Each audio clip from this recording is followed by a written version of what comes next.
Welcome back to Advocate Today. I'm Tracy E. Gilchrist. Hollywood in the Roaring Twenties was nothing short of extravagant. Parties raged through the night as actors enjoyed the newfound fortune and fame of filmmaking.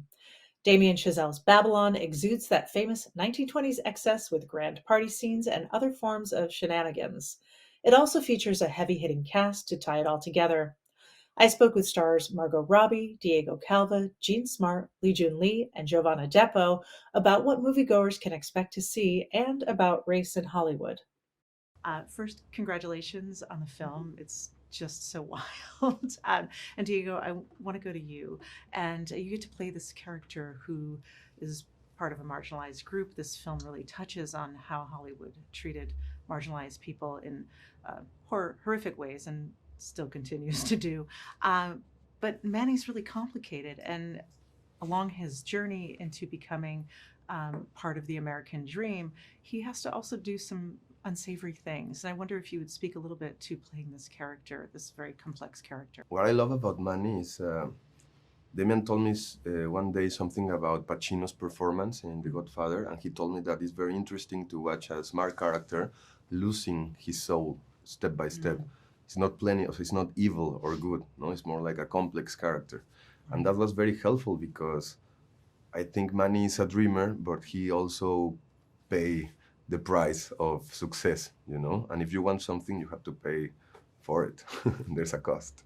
Margot, you play this incredible character, and it really highlights how women are commodified in Hollywood, especially at that time. And not only that, but she enters into this relationship with Lady Faye, and that's taken away from her. And I wonder if you would talk about the intersections of, even among the bacchanal of this film, that relationship is not okay in the wider circles.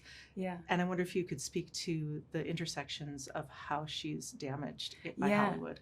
So the wonderful actress Lily plays Lady Faye, but she is based a lot in Anna May Wong, who was an incredible actress at the time, but also, we've all heard the stories that maybe she had a relationship with Marlene Dietrich or whoever. And, so I think the Nellie Lady Faye relationship is inspired by some of those stories, and the fact that once the moral code came in, they were suddenly not allowed to kind of be who they really were, and they all started being pushed into little boxes. But that, in this movie, the purpose of that, I think, is to show the transition. Like at the start, it was like this free-for-all, there was no rules, everyone was kind of like starting this thing, and then once it became successful and people started making money out of it, that's when they started imposing rules on it and these kind of social constructs. So there are a lot of people who end up being collateral damage with that kind of evolution.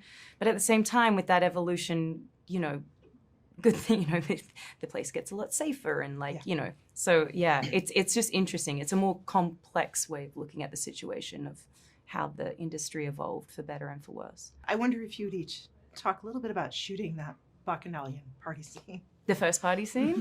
It was mad. I think it was like week 3 or something. Something like that, yeah. 3 or 4 of the shoot. But it was such a fun party scene. There's kind of like 4 major parties in this movie, and with every party you see how things are evolving or devolving, and how the industry changes. By the end, you're at this, block party is kind of like the thing where you just want to get off the ride. But that first party was like the biggest, craziest, funnest. All our characters are there, which meant that we all got to be there. We were all on set at the same time, which is just so nice when you're with all the other cast members. And then the most incredible group of background artists ever, who were just so committed to really partying, and it felt like a never-ending party. I loved it. Yeah, me too.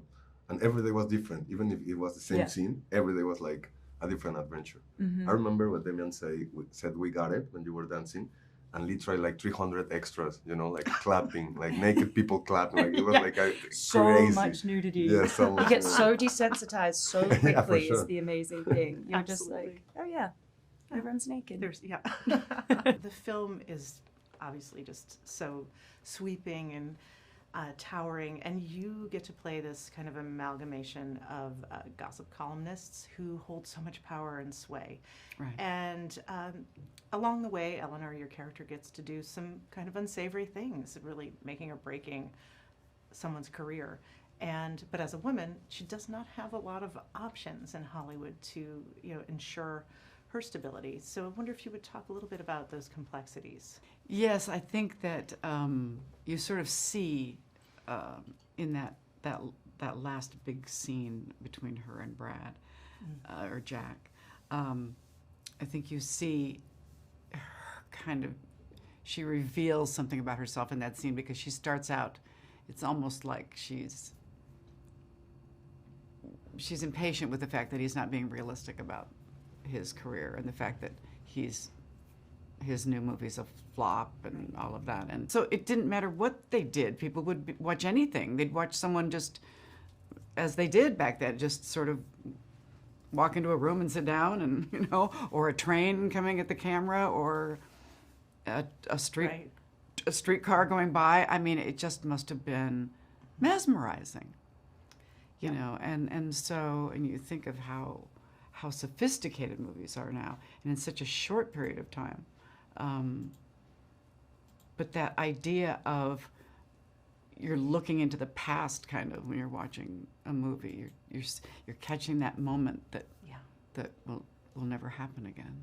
I wanted to start by saying, classical Hollywood cinema was not always kind to BIPOC people, and especially Black performers were contained to the stage. But you get to play this character who shows that, but also then gets a narrative. And I wonder if you would talk a little bit about what that means to you to shine a light on that aspect of Hollywood. I think I approach it as a responsibility. Whoever Sidney represents, which is he represents a handful of people in that time that were experiencing this moment and the shift in Hollywood for the first time.